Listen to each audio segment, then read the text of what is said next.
Ya, Bubuhan Tani, Refugia juga hadir di Peda 11 Kutai Barat. Tujuannya untuk membumikan pertanian ramah lingkungan. Mau tahu apa saja? Yuk ikuti kami.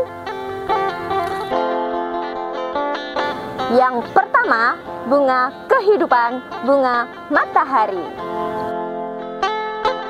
Berikutnya, bunga kertas, sangat indah dan mudah dibudidayakan.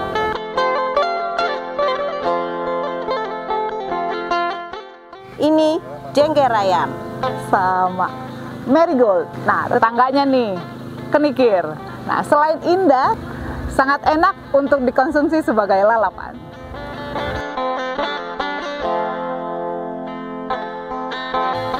Indah bukan?